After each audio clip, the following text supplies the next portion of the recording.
दबा के लाइक ठोक दीजिए, जय का महाकाल का नाम लेके 5000 लौंडे दिख जाने चाहिए लाइव में। आ गया ना?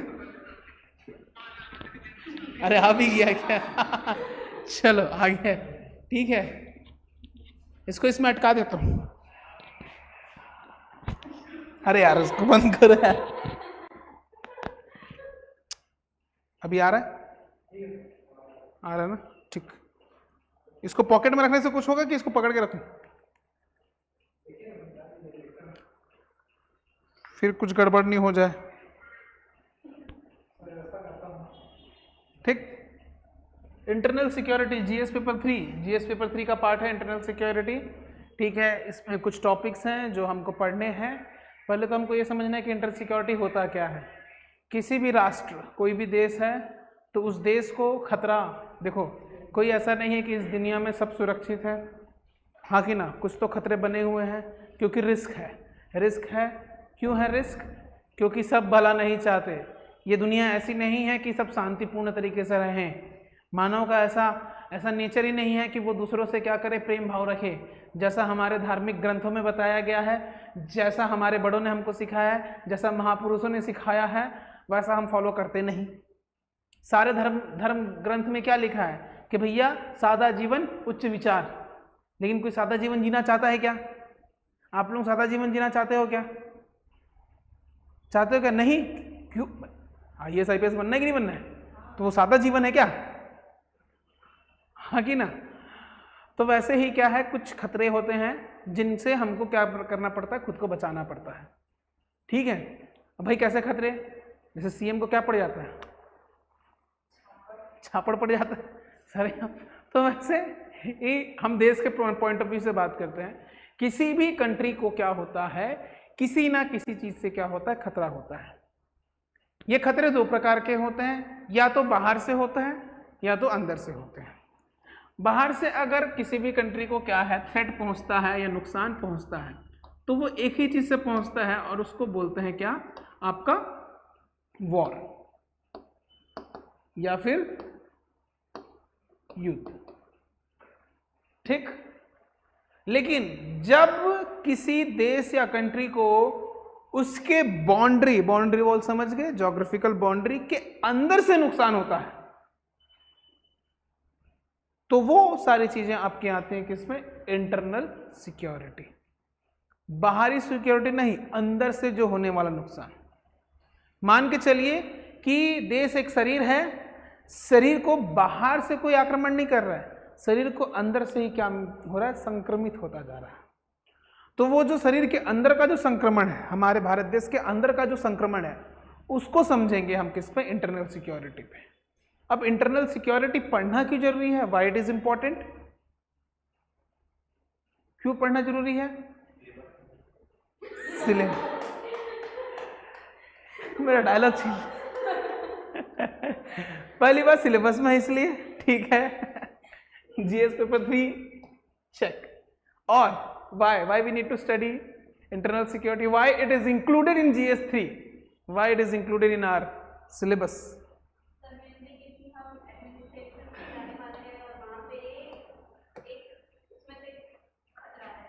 सीधी सी बात है, हमको क्या करना है, आगे बढ़ना है, आगे चढ़ना है। तो डेवलपमेंट, पहली बात है, बात क्या है डेवलपमेंट की। डेवलपमेंट यानी कि विकास, डेवलपमेंट यानी विकास। और विकास आज भी क्लास नहीं आया और प्रियांशु भी नहीं आया। ठीक। विकास, विकास को चाहिए क्या, सिक्योरिटी, हाँ कि ना? डेवलपमेंट नीड्स व्हाट, सिक्योरिटी, सुरक्षा। अब बात बताइए, आप ऐसे जगह में विकास कैसे करेंगे जहां पे बम गिर रहे हो, जहां पर लड़ाई झगड़ा हो रहा हो, जहां मारकाट हो रहा हो, जहां जान का खतरा हो, जान माल का खतरा हो, तो वहां कैसे डेवलपमेंट होगा? अब मान के चलिए कोई कंपनी है, बोल रही है कि हाँ हम इंडिया में क्या करेंगे, इन्वेस्ट करेंगे और हम एक आईटी कंपनी बनाएंगे। पता चल रहा है कि वहां पे क्या गिर रहा है, बम गिर रहा है। तो वो मोटिवेट होके आके इन्वेस्ट करेगा क्या? नहीं करेगा। इन्वेस्ट करेगा? नहीं करेगा। तो डेवलपमेंट अगर हमको चाहिए, विकास अगर हमको चाहिए, तो साथ में क्या भी चाहिए, सुरक्षा भी चाहिए। सुरक्षा को सुनिश्चित करना। और क्यों? और क्यों? विकास के साथ साथ भाई हम मानव भी तो हैं, हम लोग भी तो हैं, हमारी सुरक्षा, हाँ कि ना, सिटीजन्स की सिक्योरिटी,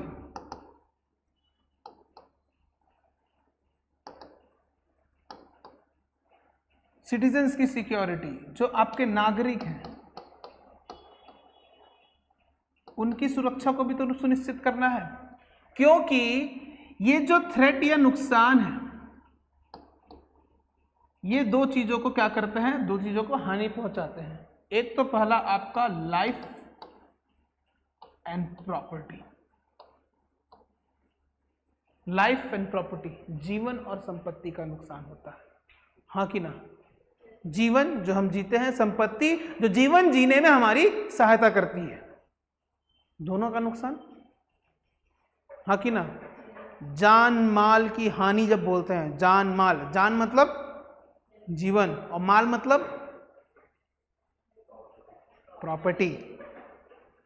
माल मतलब वाला माल मत समझना जो लोग समझते हैं, माल पिएंगे वाला, ठीक है, फूफू कर हैं, ठीक है, नहीं। माल लाया नहीं लाया तो रोकड़ा लाया तो देना हाँ कि ना, तो वो वाला नहीं। जान माल, माल मतलब क्या, प्रॉपर्टी, उसका भी क्या होता है, नुकसान होता है। और क्यों जरूरी है, और क्यों जरूरी है, और क्यों जरूरी है सिक्योरिटी इंश्योर करना, क्योंकि देखो भारत एक ऐसा देश है जहां पे डाइवर्सिटी बहुत ज्यादा है, ठीक, आप समझना, इसको समझते हैं डाइवर्सिटी। पहली बात, भारत में क्या है, डाइवर्सिटी, विविधता। कितनी है विविधता, अगर हम आंकड़ों की बात करें 140 करोड़ से ज्यादा क्या है जनसंख्या है हमारी, हाँ कि ना। 2000 से ज्यादा क्या है हमारे यहाँ, जाति है हमारे यहाँ, हाँ कि ना। इथनिसिटी 22 ऑफिशियल और ना जाने कितने अनऑफिशियल लैंग्वेज है हमारे यहाँ, यानी कि क्या है, डाइवर्सिटी है, समझ रहे हैं। अब इस डाइवर्सिटी को यूनाइट करके रखना क्या है, जरूरी है, एक रूप में रखना क्या है, हमारे लिए आवश्यक है। क्यों, क्योंकि यूनिटी ही क्या इंश्योर करेगी, आपके कंट्री के स्ट्रेंथ को, हाँ कि ना। भाई एकता क्या करते हैं, ताकत है, एकता में क्या है, शक्ति है। इतनी सारी डाइवर्सिटी है, देखो 140 करोड़ प्लस क्या है जनसंख्या हमारी, 2000 से अधिक जाति है हमारे देश में, वहीं पे अगर बात करें तो 22 और कितने सारे अनऑफिशियल लैंग्वेज है हमारे यहाँ, मतलब डाइवर्सिटी बहुत ज़्यादा है। यूनिटी इंश्योर करना है, क्यों, क्योंकि यूनिटी ही क्या देगी, हमारे कंट्री को स्ट्रेंथ देगी, ताकत देगी। वरना क्या होगा कि मान के चलो एक पिलर है, उसके 4 डंडे हैं, एक डंडा भी अलग हुआ तो पूरा वो मकान गिर जाएगा, हाँ कि ना। तो वैसे ही भारत के हर नागरिक को क्या है, एक रूप में एक समानता, और उसमें क्या बोले हम, यूनिटी, एकता में लाना बहुत आवश्यक है, ताकि देश क्या रहेगा, मजबूत बन के रहे, ठीक। और क्यों है आवश्यक, और क्यों आवश्यक, सोचो, वो और क्यों है आवश्यक। चलो मैंने तो ये बोल दिया, ये बोल दिया, ये बोल दिया, और क्यों है आवश्यक। विश्व में अगर हम चाहते हैं कि हमारा नाम हो, हाँ कि ना, ग्लोबली हम क्या बनना चाहते हैं, विश्व गुरु बनना चाहते हैं, हाँ कि ना। लेकिन अगर मान के चलो वो आदमी विश्व गुरु बनेगा क्या, जिसके यहाँ अराजकता फैली हो, जिसके यहाँ सिक्योरिटी ना हो। पाकिस्तान को लोग क्यों वो करते हैं, क्योंकि आए दिन वहां पे आतंकवादी क्या होता रहता है, हमला उन्हीं के अंदर होते रहता है। सोमालिया का नाम सुने हो, वहां पर अराजकता है, इंसर्जेंट ग्रुप्स हैं, हाँ कि ना। इजराइल और क्या आपका फिलिस्तीन, आप वहां घूमने जाना चाहोगे अभी नहीं, क्यों, क्योंकि वहां पे क्या है, प्रॉब्लम है, समझ रहे हैं। तो भाई अगर किसी कंट्री को विश्व गुरु कहलाना है, भारत को विश्व गुरु तो कहलाना है, या किसी कंट्री को अपनी ग्लोबल पोजीशनिंग या विश्व के स्तर पर अपने स्थान को सुनिश्चित करना है कि लोग हमको क्या करें, भाई हाँ वो देश बहुत अच्छा है, उसके लिए हमको हमारी इंटरनल सिक्योरिटी क्या करनी पड़ेगी, इंश्योर करनी पड़ेगी। आंतरिक रूप से सुरक्षित है वो देश मजबूत है, हाँ कि ना, वहां पे किसी प्रकार का कोई खतरा नहीं है, किसी प्रकार का कोई थ्रेट या कोई डेंजर नहीं है। एक्सटर्नल तो होगा लेकिन इंटरनली नहीं है। तो भैया क्या होगा कि भाई वो कंट्री क्या है, सेफ कंट्री है। वो कंट्री क्या है, सेफ कंट्री है। Why people migrate to the Europe, why people migrate to the UK, क्योंकि वो कंट्रीज क्या है, सेफ है। समझ पा रहे हो? बहुत सारे मिडिल ईस्ट से लोग, लीबिया हो गया, देखे होंगे ना, लीबिया से लोग भाग रहे हैं, सूडान से लोग भाग रहे हैं, दूसरे देश से पेरिस जा रहे, उधर जा रहे, क्यों? क्योंकि वो कंट्रीज क्या है, सेफ है। समझ पा रहे हैं? समझ पा रहे हैं? लोग बांग्लादेश से इंडिया क्यों आ रहे हैं, पाकिस्तान से माइग्रेट करके इंडिया क्यों आ रहे हैं? मान के चलो अगर इंडिया के लोग हैं तो उन लोग माइग्रेट होकर दूसरे देश क्यों जा रहे हैं? That is the concern. ठीक है, आपका इकोनॉमिकल इंपॉर्टेंस अलग होगा लेकिन सेफ्टी भी एक कंसर्न होता है। किसी किसी देश में क्या है, सेफ्टी के कारण भी लोग क्या करते हैं, माइग्रेट करते हैं। इराक और ईरान से लोग भागे थे कि नहीं भागे थे जब उनके यहाँ युद्ध होने लगा था, हाँ कि ना? तो वैसे भी, और जब ईरान में क्या इंटरनल वो चलने लगा कॉन्फ्लिक्ट, तब भी लोग भागे। जब ISIS जब उसका उदय हुआ तो वहां इराक और सीरिया से कितने लोग भागे, बहुत लोग भागे वहां से छोड़ छोड़ के। समझ पा रहे हैं? तो ग्लोबल पोजीशनिंग के लिए किसी कंट्री को अगर बोलना है कि भैया वो कंट्री सेफ है, तो उसके लिए भी क्या है, इंटरनल सिक्योरिटी जरूरी है। किसके लिए? ग्लोबल पोजीशनिंग, यानी कि ग्लोबल लेवल पे नाम बनाने के लिए, वैश्विक रूप से सशक्त,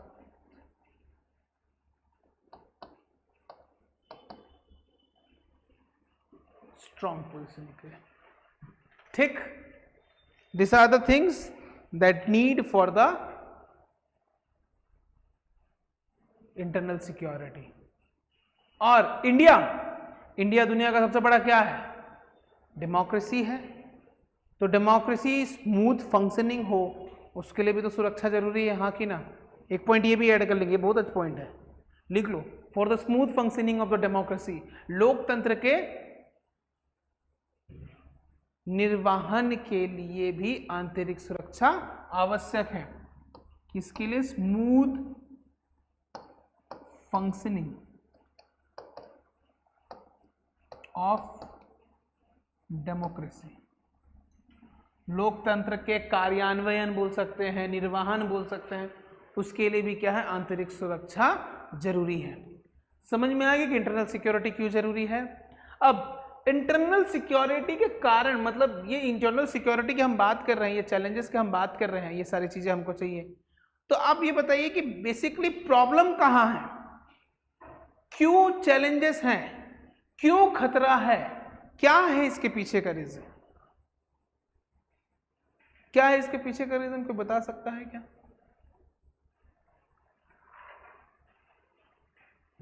बताओ,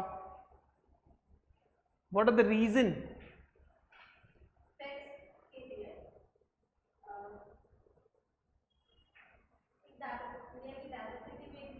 एक रीजन है, डाइवर्सिटी भी एक रीजन है। क्यों? क्योंकि लोगों के बीच में क्या है, इनइक्वालिटी है। क्या है? इनइक्वालिटी, असमानता। अगर हम बात करें what are the reason behind security concern, first one क्या हमारा, पहला क्या भैया, inequality. Inequality, inequality of what, society, और व्हाट, इकोनॉमिकल कंडीशन, और क्या, और क्या हो सकता है, सोसाइटी, इकोनॉमिकल कंडीशन, और representation, political representation, political representation,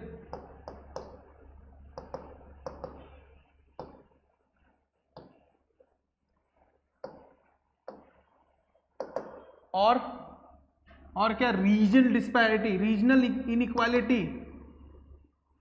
society में देखेंगे वैसे भी जातिवाद हम देख ही रहे हैं, धर्म में असमानता हम देख ही रहे हैं। इकोनॉमिकली देखेंगे, इकोनॉमिकल इनइक्वालिटी बहुत ज्यादा इंपॉर्टेंट है, क्योंकि वही चीज आगे आपको एक्सट्रीम बनाती है। जैसे इक्वालिटी किसमें, लोग कुछ अमीर हैं कुछ लोग गरीब हैं, हाँ कि ना? पॉलिटिकल रिप्रेजेंटेशन, सबका रिप्रेजेंटेशन है ही नहीं, ट्राइबल्स पीछे छूट जाते हैं, कुछ कम्युनिटी का रिप्रेजेंटेशन ज्यादा होता है, कुछ लोग हाशिए पर आ जाते हैं, हाँ कि ना। रीजनल डिस्पैरिटीज, भैया कुछ क्षेत्र क्या है ज्यादा विकसित है और कुछ क्षेत्र विकसित है ही नहीं। जैसे कि हम बात करें गुजरात, महाराष्ट्र, आपका साउथ इंडिया के ज्यादा जो जितने भी स्टेट हैं सब क्या है, डेवलप्ड है। What about Jharkhand, what about Bihar, what about Chhattisgarh, what about Orissa, what about north east, उतने डेवलप है क्या, नहीं है। Regional disparity.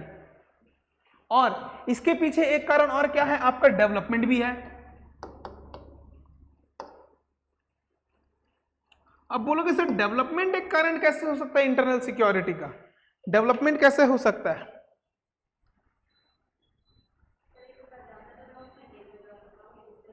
हाँ, रीजनल बेसिस पे हो सकता है। और देखो क्या होता है, रैपिड डेवलपमेंट जो है, अगर हम डेवलपमेंट की बात करते हैं, डेवलपमेंट के साथ बहुत सारी चीजें होती हैं जो आपके बेस लेवल पे होती हैं लेकिन लोगों को दिखती नहीं है। समझना इस बात को। पहला तो वही रीजनल कि भैया कहीं पे विकास हो रहा है, कहीं पे विकास नहीं हो रहा है। मान के चलिए क्या होता है कि लोगों को, चलो मान के चलो हमने डेवलपमेंट के नाम में क्या बोला कि हम इंडस्ट्री सेटअप कर रहे हैं, ठीक।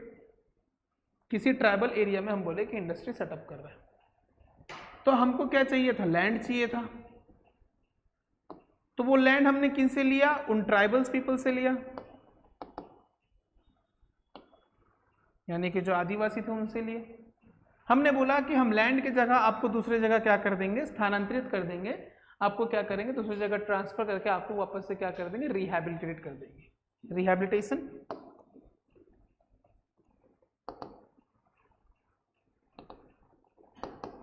हिंदी में इसको क्या बोलते हैं, पुनर्स्थापन, पुनर्स्थापन।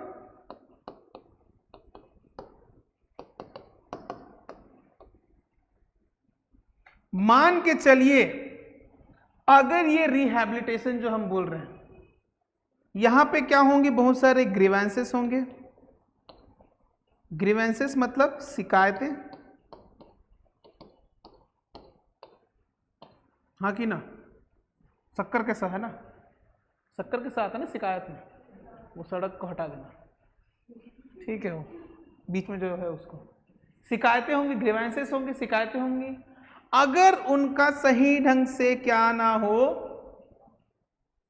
निर्णय नहीं लिया जाए, रेड्रेसल नहीं किया गया, उनका निवारण नहीं हुआ, तो फिर लोग क्या हो जाते हैं आपके, फ्रस्ट्रेट,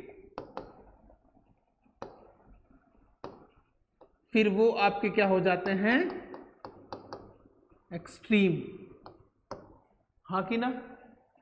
अगर लोगों को उनकी हक की चीजें नहीं मिलती हैं तो वो क्या होने लगता है, परेशान, और परेशान होकर फिर क्या हो जाते हैं, खुखार, हाँ कि ना। जब आप लोगों को भी टेंशन होने लगता है और फिर उसका कुछ ही फेंकना फाकना चालू कर देते हैं, हाँ कि ना। तो वैसे जब लोगों को हक नहीं मिला, मान के चलो शिकायतें आए, ग्रीवेंसेस आए, उनका रेड्रेसल नहीं हुआ, तो उनको इग्नोर कर दिया गया, तो कहां जाएंगे वो, कहां जाएंगे वो, अपना हक कैसे लेंगे फिर, extreme form, they will use what, देखो पॉलिटिकली करेंगे तो बातें दबा दी जाएंगी, आवाज दबा दिया जाएगा, तो वो क्या चूज करते हैं, एक्सट्रीम फॉर्म, हिंसा। फ्रस्ट्रेशन का एक और क्या कारण हो सकता है, पुअर गवर्नेंस। भाई अगर ये सारी चीजों का निवारण नहीं हो रहा तो क्या, पुअर गवर्नेंस तो है। गवर्नेंस को हिंदी में क्या बोलते हैं, शासन। अगर शासन अच्छे से नहीं किया जा रहा है तो क्या फ्रस्ट्रेशन होगा, आदमी फ्रस्ट्रेट होकर आदमी क्या करेगा, एक्सट्रीम कदम उठाएगा, और वो क्या हो जाएगा, हिंसात्मक हो जाएगा, हाँ कि ना।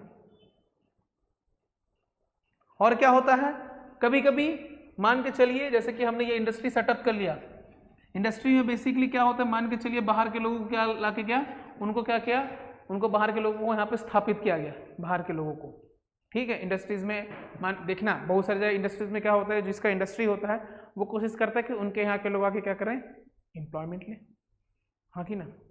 तो जैसे उन लोगों को क्या कर दिया था, उन लोगों को अगर मान के चलो जॉब मिल जाता है फिर वो आसपास के एरिया को, वो उस इंडस्ट्रीज के एरिया के आसपास में अपने आइडेंटिटी को क्या करना चालू कर देते हैं, स्थापित करना चालू करते हैं, जिसके कारण जो लोग वहां पे थे उनके आइडेंटिटी पे क्या होता है, एक थ्रेट आता है कि भैया धीरे धीरे हमारा आइडेंटिटी क्या हो रहा है, विलुप्त होता जा रहा है, वहां से हटता जा रहा है। हाँ कि ना, हमारे पहचान की अस्मिता गायब हो रही है। छत्तीसगढ़ में आप देख सकते हो बहुत सारी जगह में, यू कैन सी। हाँ कि ना, बाहर की कम्युनिटी आएगी, बाहर के लोग आएंगे, वो अपने आइडेंटिटी को क्या करेंगे, स्टैब्लिश करेंगे, और फिर धीरे धीरे हम अपनी आइडेंटिटी को भूल जाते हैं। अपने आइडेंटिटी को सिक्योर करने के लिए, अपने पहचान को क्या सुनिश्चित करने के लिए क्या करता है आदमी, कभी कभी एक्सट्रीम फॉर्म लेता है। हालांकि मैं बोल रहा हूं, लेकिन ये चीज हो सकता है आप लोग मेरे से रिलेट ना करें, बट अगर CGPSC वाले होंगे तो वो इस चीज को समझते हैं कि जैसा हम अभी भी कुछ ऐसे त्यौहार मनाते हैं जो महाराष्ट्र ओरिएंटेड, ठीक है, छत्तीसगढ़ को ओरिएंटेड नहीं मनाते हैं। लेकिन आपको एक चीज़ हमेशा याद रखनी चाहिए कि जैसा व्यवहार अंग्रेजों का भारत के साथ था, वैसा ही व्यवहार मराठाओं का छत्तीसगढ़ के साथ था। देख लेना, आप हिस्ट्री उठा के पढ़ लो। यहाँ से कर उठाते थे, टैक्स कलेक्ट किया करते थे, तो बोलेंगे नहीं डेवलपमेंट भी तो किया उन्होंने। कहाँ का डेवलपमेंट? डेवलपमेंट तो अंग्रेजों ने भी किया। हाँ कि ना, मैं ये नहीं बोल रहा, कि भैया उनको नहीं पूजो, पूजो, भगवान भगवान सबके, लेकिन उनके जो आइडल्स हैं उनको मत पूजो। हाँ कि ना, ठीक है, छत्रपति शिवाजी महाराज अच्छे आदमी थे, बहुत अच्छा व्यक्तित्व था उनका, लेकिन वो अच्छे मराठा एम्पायर के लिए थे, हमारे लिए थे क्या? बताओ ना, समझ पा रहे हो आप चीज को? ये आइडेंटिकल डिफरेंस, यही आइडेंटिटी। अगर ऐसा होता तो क्यों हिंदू राजा के विरुद्ध लड़ता है? समझ पा रहे हो उस चीज को? छत्तीसगढ़ में तो भैया बाहर का आइडेंटिटी बहुत ज्यादा है। आपको यहाँ पे छत्तीसगढ़ी रेस्टोरेंट कम मिलेंगे, south cafe, south Indian restaurant है ना, हल्दीराम का ट्रेन। आप में से कितने लोग फरा चिला खाने जाते हो? कभी कभी जाते, मैं तो जाता हूँ फरा चिला। हाँ, घर में बन जाता है, लेकिन बाहर क्या खाएंगे, साउथ इंडियन। और देखना यहाँ पे जितने बड़े बड़े बिजनेसमैन हैं सब क्या है, बाहर के, यहाँ के तो है। Who is the local aid of the Chhattisgarh? No one. So that is the issue. मैं ये आपको भड़का नहीं रहा हूँ कि अरे उनको भगा दो छत्तीसगढ़ जन जागृत पार्टी, मारो झापड़ मारो, भगाओ उनको, तो छत्तीसगढ़ ही नहीं आ सकते, निकल, ऐसे नहीं करना है। सबको जीने जीवन की क्या है, आजादी है, कहीं भी जाके काम करने का। लेकिन वही है, आपकी पहचान की अस्मिता को क्या होता है, खतरा होता है, तो उसके लिए भी लोग क्या करते हैं, एक्सट्रीम बोल लेते हैं। जैसे कि महाराष्ट्र वाले क्या कर रहे हैं, उनको क्या लग रहा है, उनका लैंग्वेज क्या हो रहा है, खतरे में है, मराठी नहीं आता, मार रहा है, और क्या। कर्नाटक वाले क्या कर रहे हैं, वही कर रहे हैं, कन्नड़ा इल्ला, उधर बोले तमिल तेरी आता नहीं आता, पोड़ा, वही तो चल रहा है। हाँ कि ना। सो इसके कारण भी ये एक रैपिड डेवलपमेंट अगर होता है ना, तो ये सारी चीजें भी होती हैं, ठीक। This is the issue. और अगर हम देखें कि भैया जो क्राइम है या फिर खतरा है, ये सारी चीजें हैं, ये एक्सट्रीम फॉर्म, ये फ्रस्ट्रेशन, ये सब और एक चीज से आता है जिस टॉपिक को हम पहले भी पढ़ चुके हैं, that is the reason behind, that is the unemployment and the poverty. हाँ कि ना।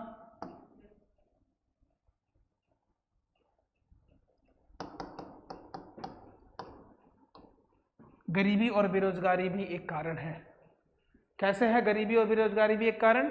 जो आदमी गरीब है, जिसके पास काम नहीं है, वो पैसे कमाने के लिए कोई सा भी काम करने के लिए तैयार है, चाहे वो नैतिक रूप से क्या हो, गलत हो, चोरी करेगा, चकारी करेगा, मर्डर करेगा।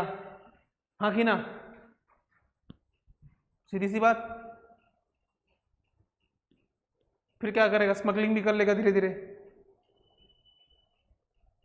धीरे धीरे फिर अपनी कंपनी बना लेगा, फिर उसके बाद क्या करेगा, हिंसा, दंगा, यही सारी चीजें। एक बताओ, हिंसों में, दंगों में कौन लोग जाते हैं?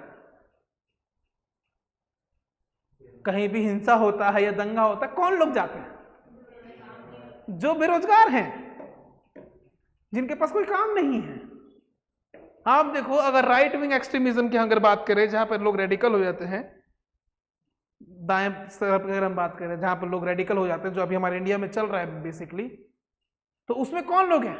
जो काम कर रहे हैं वो, जो बेरोजगार है वो।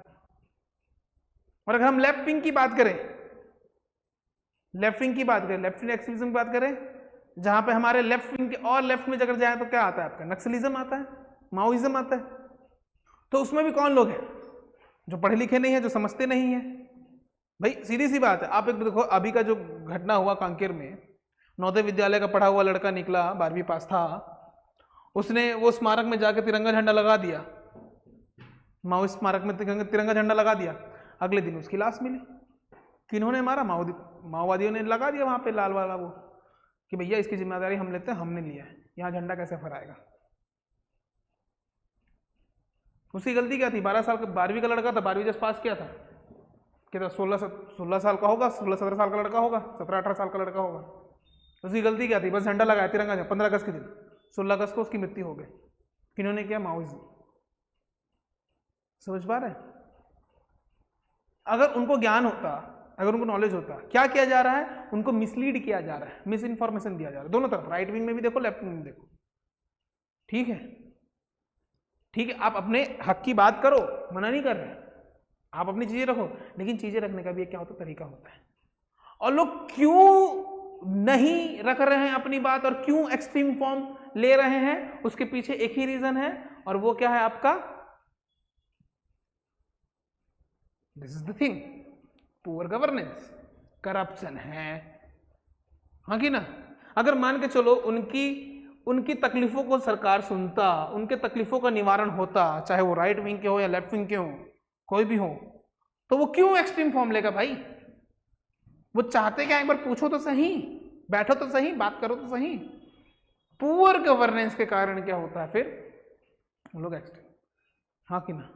जैसे कि आप भी अपने पापा के साथ बहस हो गया किसी चीज को, ठीक है, आपके पापा उसके बात सुन ही नहीं रहे, मैंने जाना, मेरे को जाना, बात सुन रहे, अरे मेरे को जाने तो जाने, मैं जा रहा हूँ, खत्म बात, जो होगा देखा जाएगा, लड़ झगड़ घर से निकल गए। हाँ कि ना? Extreme form. जैसे वो अभी एक लड़की का परसों नरसों का वो है, वीडियो है, पता नहीं उसे घर में क्या झगड़ा हुआ, वो राम सेतु गारपापुर में खड़ी हो गई थी कूदने के लिए। सुने न्यूज? सुने? सुसाइड करने वाली थी, वीडियो है मेरे पास, खड़ी थी ऐसे करके। तो बोले क्या हो गया? मेरे घर वाले ऐसे हैं, पापा का नाम बता, पापा का नंबर बता, और नंबर बता रही है, हाँ ये है, इतना इतना है। पीछे से स्कूटी वाला आया, चुपके से गाड़ी खड़ा किया, फट ले उसको खींच लिया। समझे? Extreme step. मैं नहीं बोल रहा हूं कि एक्सट्रीम स्टेप, ऐसा भी एक्सट्रीम स्टेप, वो एक्सट्रीम है ना? हाँ कि ना? तो आदमी फ्रस्ट्रेट होके ही एक्सट्रीम स्टेप लेता है।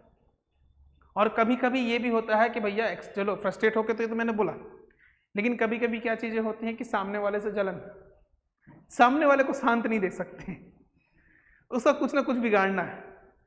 हाँ कि ना? वो कैसे आगे बढ़ रहा है? ह्यूमन नेचर है, ह्यूमन नेचर है कि नहीं है? हाँ कि ना? तो उसको नीचे गिराने के चक्कर में या उसको नुकसान पहुंचाने के चक्कर में हम क्या करते हैं? गलत कदम उठाते हैं। हाँ कि ना? जैसे स्कूल में क्या होता है, बहुत बार मैं देखा है, जैसे जो टॉपर होते हैं, जैसे फर्स्ट रैंक और सेकंड रैंक, ये कैसे ज्यादा नंबर लाया, ये, तो वो एग्जाम के एक दिन पहले क्या कर देगा? उसका पेन वेन तोड़ देगा। हाँ कि ना? उसका बुक चुरा लेगा या उसकी कॉपी में पानी डाल देगा। ऐसा ही होता है। वैसे ही भाई, पड़ोसी मुल्क कैसे उन्नत हो रहा है, कैसे आगे बढ़ रहा है, कैसे शांत है, लोग कैसे अच्छे से जीवन जी रहे हैं, हमको पसंद नहीं आ रहा है। बंदूक पकड़ के जाओ, दो लोग को निपटाओ, वहां थोड़ा सा क्या करो, उनको नुकसान पहुंचाओ, उनके जान मान माल की हानि करो, लाइफ एंड प्रॉपर्टी का। समझ पा रहे हैं? जब मानव विकृत सोचने लगता है, दूसरे के नुकसान के बारे में सोचने लगता है, तो उस नुकसान से बचने के लिए हम क्या करते हैं? इंटरनल सिक्योरिटी को पढ़ते हैं या फिर अपनी सुरक्षा के बारे में हम पढ़ते हैं। समझ में आ गया क्यों जरूरी है, क्या है? ठीक है, चलिए डेफिनेशन लिख लेंगे।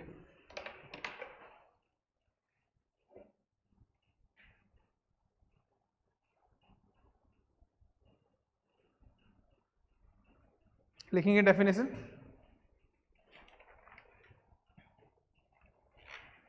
लिखेंगे internal security. Internal security refers to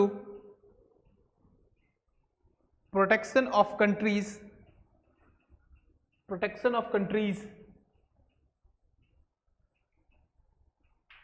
sovereignty, unity and stability from threat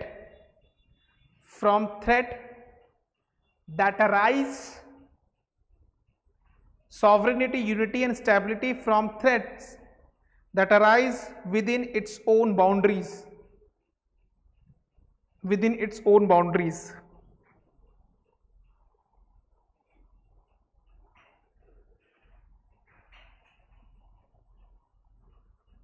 ठीक है, बहुत बड़ा है, छोटा सा बस लिखवा दिया हूं। ठीक है, प्रोटेक्ट सेफ गार्ड करता है सिटीजन्स, इंस्टीट्यूशन और रिसोर्सेज को किससे? टेररिज्म से, इंसर्जेंसी से, एक्सट्रीमिज्म से, ऑर्गेनाइज क्राइम से, कम्युनल वायलेंस से, साइबर थ्रेट से, any एक्टिविटी जो डिस्टेबलाइज करता है हमारे इंटरनल पीस को या डेमोक्रेसी को। वो इतना बड़ा है, उतना बड़ा लिखने के नहीं, छोटा सा बता दिया। ठीक है, आपको कहीं से मिलेगा, किसी बुक से मिलेगा तो आप उसको नोट कर लेना। ठीक है, हिंदी में लिखेंगे आंतरिक सुरक्षा का अर्थ है, आंतरिक सुरक्षा का अर्थ है देश की संप्रभुता। आंतरिक सुरक्षा का अर्थ है देश की संप्रभुता, एकता और स्थिरता, एकता और स्थिरता को उन खतरों से सुरक्षित करना, को उन खतरों से सुरक्षित करना जो देश के भीतर उत्पन्न होते हैं, उन खतरों से सुनिश्चित करना जो देश के भीतर उत्पन्न होते हैं। ठीक है, चलिए हम देखते हैं कि इंडिया में इंटरनल सिक्योरिटी के चैलेंजेस कौन कौन से हैं। What are the things that we are going to study in the internal security.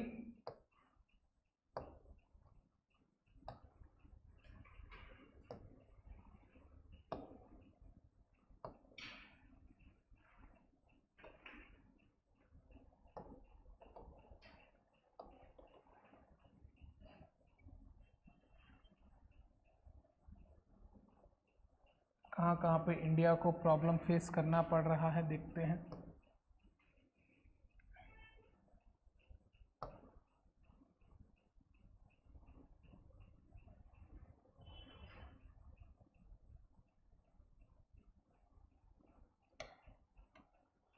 अगर हम रीजन्स की बात करें, अगर हम रीजन्स की बात करें तो इंडिया को जो खतरा है आंतरिक रूप से वह है आपका, बढ़िया मैप बना है आज, वो है आपका बेसिकली सबसे पहले बात हम करते हैं आपका Jammu Kashmir separatism, Jammu Kashmir separatism, JNK separatism.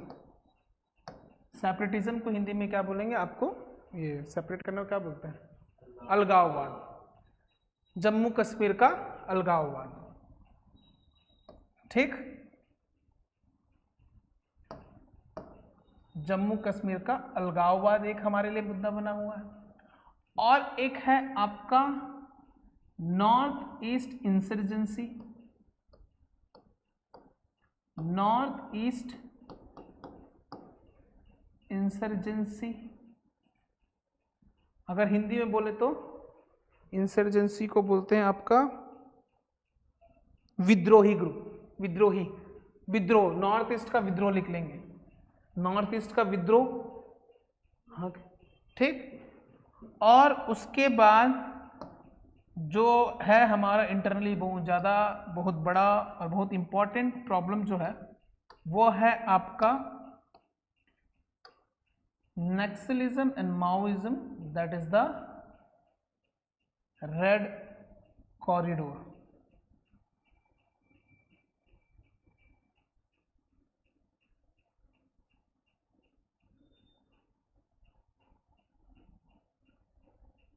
Red corridor भी एक क्या है हमारा प्रॉब्लम है। नक्सलिज्म लिखेंगे, नक्सलवाद। माओइज्म, माओइज्म मत लिखना, माओइस्ट एक्टिविटी आपका क्या, माओवादी गतिविधियां। नक्सलिज्म, नक्सलवाद।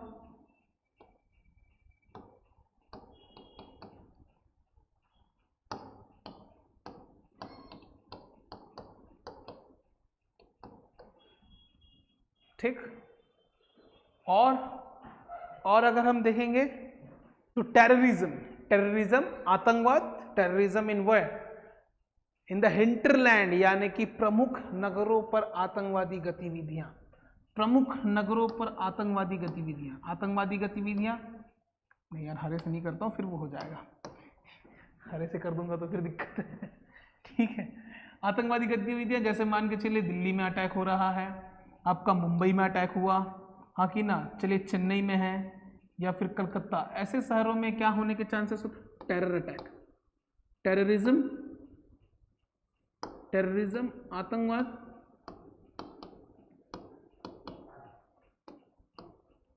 आतंकवाद ये एक खतरा बना हुआ है। और अगर हम देखेंगे इसको लेफ्ट विंग एक्सट्रीमिज्म भी बोलते हैं, इसको लिख लेना, इसको left wing extremism.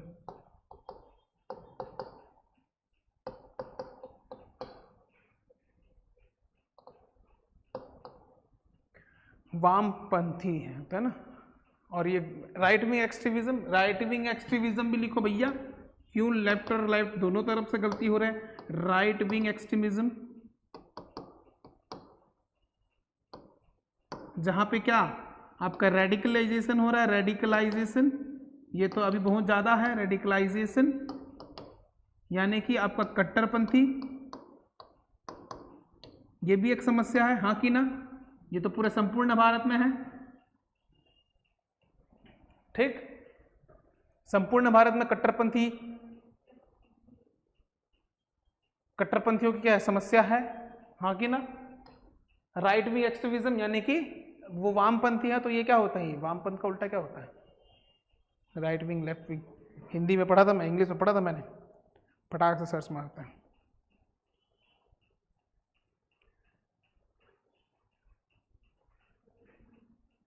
Right wing extremism meaning in Hindi,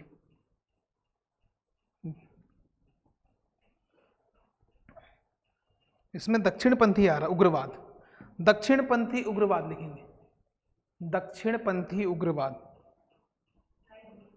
right wing में, उग्रवाद लेफ्ट विंग, लेफ्ट विंग का वामपंथी उग्रवाद, लेफ्ट विंग का वामपंथी और इसका राइट विंग का दक्षिणपंथी उग्रवाद।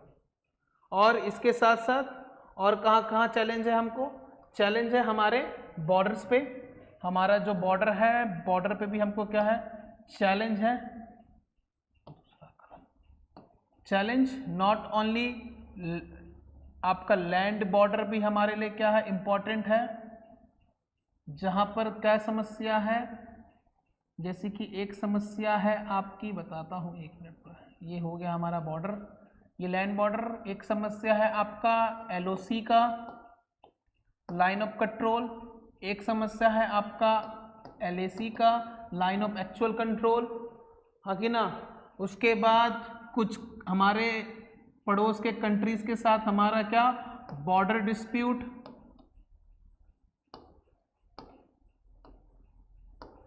बॉर्डर डिस्प्यूट यानी कि सीमा सीमा क्या बोलेंगे उसको, सीमा विवाद। नेपाल के साथ है, चाइना के साथ तो है ही, बांग्लादेश के साथ भी छोटा मोटा है, ठीक। और उसके साथ ये आपका लैंड बॉर्डर ही नहीं, हमारा क्या, हमारा सी बॉर्डर, वो भी क्या है, वो भी इंपॉर्टेंट है। एक ही कलर हो गया। मैरीटाइम सिक्योरिटी, उसको भी सुरक्षा देना जरूरी है, क्योंकि लोग कहाँ से घुस जाते हैं, समुद्र के रास्ते भी आते हैं, हाँ कि ना। और इसके साथ साथ दो इमर्जिंग चीजें भी हैं आपका। देखो पुअर गवर्नेंस क्यों होता है, पुअर गवर्नेंस क्यों होता है, क्योंकि दो चीजें हैं, लोग या तो करप्ट हो जाते हैं, करप्ट करके करते क्या है, वो पैसे बचाने की कोशिश करते हैं, हाँ कि ना। तो हमारे यहाँ अब देखोगे कि दो चैलेंज और है, एक है आपका फिनेंशियल चैलेंज, लिखेंगे फिनेंशियल यानी कि वित्तीय समस्या, फिनेंशियल चैलेंज, जैसे कि आपका क्या मनी लॉन्ड्रिंग,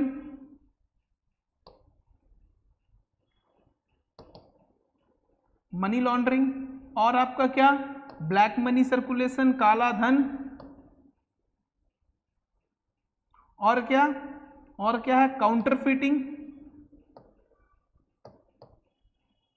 काउंटरफिटिंग को लिख लो इजी लैंग्वेज में फेक करेंसी, हाँ कि ना, फेक करेंसी। ये हमारे वित्तीय सुरक्षा पे क्या है, वार है, सीधी सी बात, वित्तीय सुरक्षा पर क्या है, हमला है।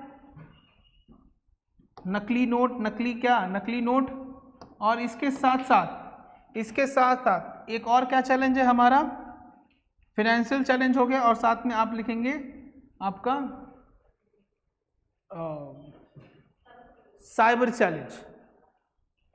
साइबर चैलेंज मत लिखना, उसके लिए दूसरा कुछ है, टेक्नोलॉजिकल लिखना, टेक्नोलॉजिकल चैलेंज,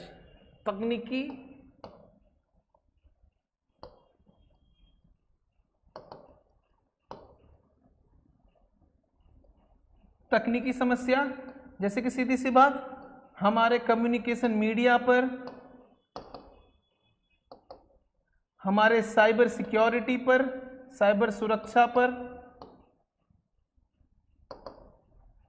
हमारे सोशल मीडियाज पर,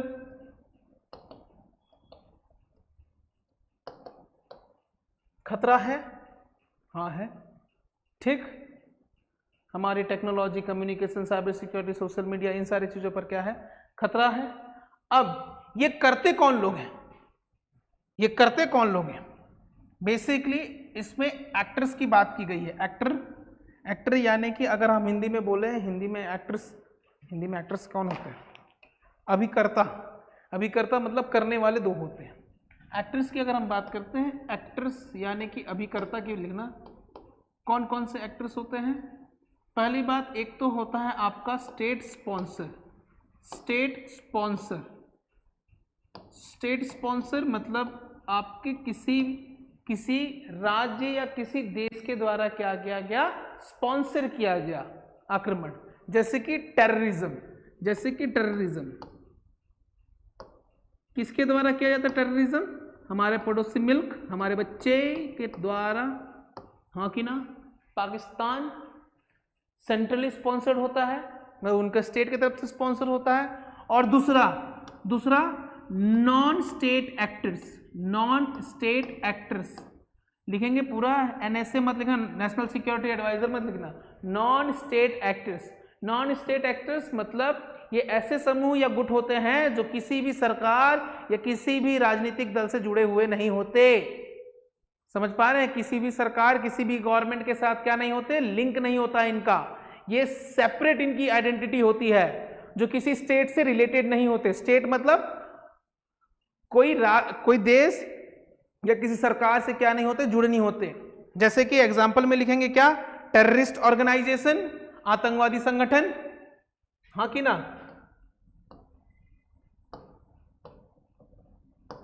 आतंकवादी संगठन, और लिखेंगे रेडिकल ग्रुप्स, कट्टरपंथी समूह, इंसर्जेंट ग्रुप, विद्रोही समूह, ऑर्गेनाइज क्राइम एंड सिंडिकेट, संगठित क्राइम को हम क्या बोलते हैं, हाँ, अपराध, संगठित अपराध और सिंडिकेट, ऑर्गेनाइज क्राइम और सिंडिकेट। एग्जाम्पल क्या लिख सकते हैं, जैसे कि मान के चलो ड्रग का कार्टेल है, हाँ कि ना, वो एक सिंडिकेट बना के रखे हैं, वो भी तो एक अपराध है। पुष्पा भी क्या कर रहा है, एक अपराध तो कर रहा है, सिंडिकेट बना के रखा है, वो भी तो एक अपराध है ना, लाल चंदन की बिक्री करवा रहा है। हमको तो लग रहा है वो हीरो है, लेकिन वो क्या कर रहा है, देश के साथ क्या कर रहा है, गद्दारी तो कर रहा है, हाँ कि ना, समझ पा रहे, सिंडिकेट बना कर रखा है। डी कंपनी क्या थी, दाऊद इब्राहिम की कंपनी, वो भी एक सिंडिकेट ही थी गैंगस्टर्स की, हाँ कि ना। और क्या लिख सकते हैं इसमें, हैकर्स भी लिख लो, हैकर्स साइबर क्रिमिनल्स, जो साइबर अपराधी होते हैं हैकर्स, वो भी क्या है, नॉन स्टेट एक्टर्स हैं। और एनजीओस लिखना, एनजीओस विद हिडन एजेंडा, छुपे हुए एजेंडा के साथ एनजीओस। अब सर एनजीओस कैसे नॉन स्टेट एक्टर्स हो गए हमारे थ्रेट के लिए, हमारे सिक्योरिटी के लिए थ्रेट हो गए, हमारी सुरक्षा के लिए क्या है, नुकसान है। कुछ एनजीओस होते हैं वित्तपोषित होते हैं बाहरी ताकतों से, और वो क्या करते हैं, सरकार के खिलाफ क्या करते हैं, प्रोटेस्ट करवाते हैं, दंगे भड़वाते हैं, पैसे देते हैं। देखो इन्हीं सारी कमियों का फायदा कौन उठाते हैं, बाहर के लोग, ताकि क्या हो, ये देश को क्या हो, नुकसान हो। समझ पा रहे हो। तो this is the all about what, internal security. तो इसके खिलाफ में हम क्या करते हैं सर, इसके खिलाफ में कुछ हमारे लीगल रिस्पॉन्स हैं, कुछ एजेंसीज हैं जिनके बारे में भी हमको पढ़ना है, लिखेंगे उनके बारे में थोड़ा सा लिखेंगे। एक मिनट,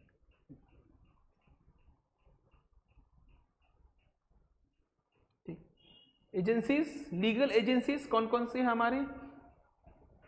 अगर हम लीगल एजेंसीज की बात करें, लीगल लॉज हमारे कौन कौन से हैं, या लीगल सेंट्रल एजेंसीज कौन कौन सी हैं। लॉज के बारे में बात करते हैं, लॉज या फिर नियम कौन कौन से हैं, नियम है क्या, कोई कानून है क्या सर इसके लिए, हाँ है, कौन कौन सा, जैसे टाडा,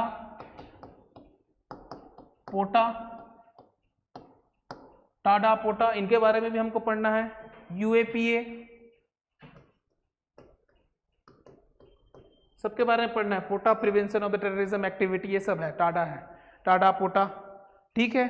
कुछ एजेंसीज भी हैं, एजेंसीज कौन कौन से एजेंसीज, एनआईए, बहुत अच्छा, एनआईए, ठीक है। आईबी, इंटेलिजेंस ब्यूरो, इंटेलिजेंस, हाँ कि ना, गोपनीय जो होते हैं,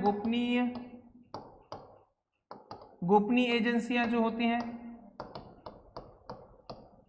जैसे कि आपका आईबी और आपका आर एंड ए डब्ल्यू, रॉ जिसको बोलते हैं हम, रिसर्च एंड एनालिटिकल विंग, रॉ जिसको बोलते हैं। और कौन कौन से होते हैं, कुछ एजेंसीज होती हैं जैसे कि सीएपीएफ, हाँ कि ना, NSG, national security guard, border का जैसे एसएसबी, सशस्त्र सीमा बल, आईटीबीपी, इंडस्ट्रियल वाले, नहीं आईटीबीपी तो इंडो टिबेटियन बॉर्डर पुलिस, ठीक है, आईटीबीपी।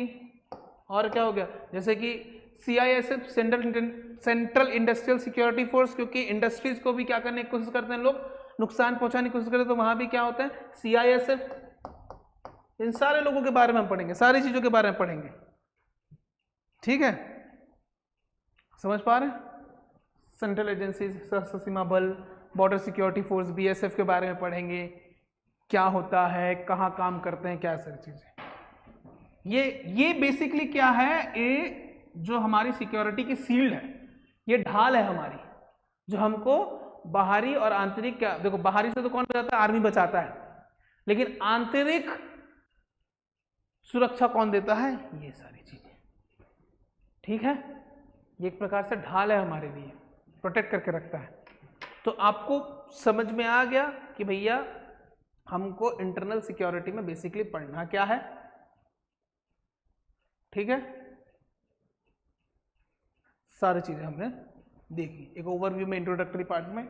ये आपका रोड मैप है जिसमें आपको इंटरनल सिक्योरिटी के कौन कौन सा चीजें पढ़नी है, ये तो हम पढ़ेंगे ही पढ़ेंगे। चैलेंजेस रीजन वाइज मैंने बता दिया, एक्टर्स कौन है, नॉन एक्टर्स कौन होते हैं, मनी लॉन्ड्रिंग के बारे में, टेक्नोलॉजिकल थ्रेट पढ़ना है, ये सारे नियम कानून, ये सारी चीजें पढ़नी है, ठीक है। तो इंटरनल सिक्योरिटी में मोटा माटी हमको क्या क्या जानना है वो हमने बता दिया। ये क्लास ज़्यादा लंबा खींचेगा नहीं क्योंकि छोटे छोटे टॉपिक है, ठीक है। राइट विंग एक्सट्रीमिज्म का क्या रोल है, लेफ्ट विंग एक्सट्रीमिज्म का क्या रोल है, सारी चीज़ें, ठीक है, क्लियर। इस पर किसी को डाउट,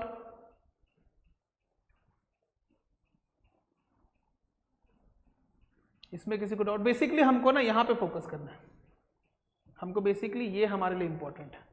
ये जो मैं बताया ना मैं, border security, border dispute, JNK separatism, LOC, LAC, north east की इंसर्जेंसी, नक्सलिज्म, रेडिकलिज्म, आतंकवाद, terrorism, financial challenge, money laundering, black money, काउंटरफेटिंग, ये हमारा फोकस एरिया रहेगा, क्योंकि यही तो प्रॉब्लम है कि उसके सॉल्यूशन क्या हो सकते हैं, क्यों है, क्यों ये हो रहा है, इसका सॉल्यूशन क्या हो सकता है। ये कहाँ तक लग गया? कर्नाटका। कौन कौन से राज्य से प्रभावित है आपका? पश्चिम बंगाल, बिहार, झारखंड, उड़ीसा, छत्तीसगढ़, महाराष्ट्र, आंध्र, तेलंगाना और आपका कर्नाटका, और सम पार्ट ऑफ तमिलनाडु थोड़ा बहुत होता है।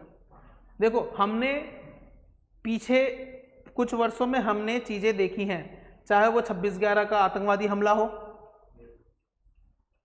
हाँ कि ना, 2008, 2012 या 2022 का क्या हो, नक्सलाइट हमला हो दंतेवाड़ा में, हमने देखा है।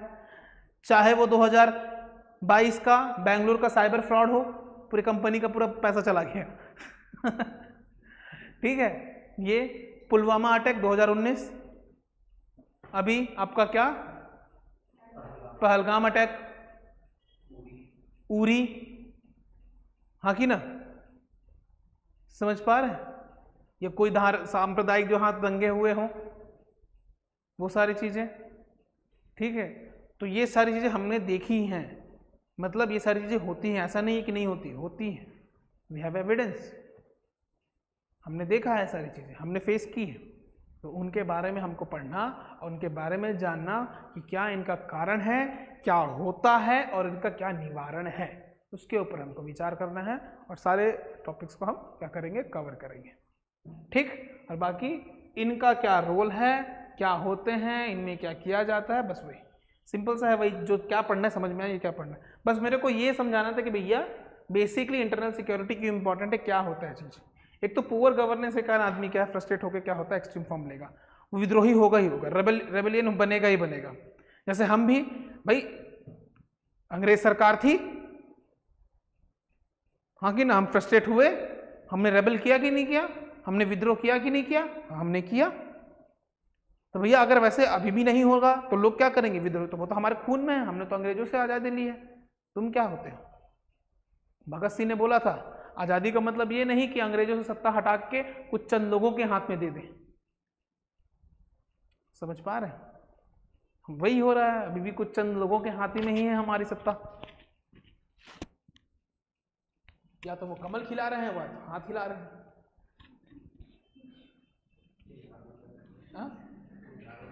झाड़ू लगा, या तो लालटेन लेके चल रहे हैं, हाँ कि साइकिल चला रहे हैं, हाथी के साथ साइकिल चला रहे हैं ठीक है, बहुत सारा है, पतंग है, 3 पत्ती है 3 पत्ती वाला फूल, 3 पत्ती होता असला नहीं, अम्बा अम्बा डम्बा डम्बा, ठीक है। तो ये सारे हमने चीजें हमने देखी हैं। सेपरेटिस्ट मूवमेंट अभी भी चल रहा है, अभी देखो लोगों को धर्म के नाम पे बांटा जा रहा है, और क्या, हाँ कि नहीं। तो वो सारे चैलेंजेस है, उनके बारे में हम पढ़ेंगे, अच्छे से डिस्कस करेंगे और उनके सॉल्यूशन करेंगे। साथ ही साथ हम क्या करेंगे, अभी वी विल ट्राई कि जो टॉपिक होगा उसके प्रीवियस क्वेश्चन को भी थोड़ा सा हिट करके वो करेंगे, और हो सके तो इस बार जो क्वेश्चंस आए हैं उसको एक बार मैं डिस्कस कर लूँगा आप लोगों के साथ में, ठीक है। चलिए, थैंक यू, मेरा फ़ोन बज रहा है, चलिए धन्यवाद, ठीक है। आशा करते हैं कि कल आपसे फिर मिलेंगे, सुरक्षित रहिए, ठीक है, तब तक के लिए।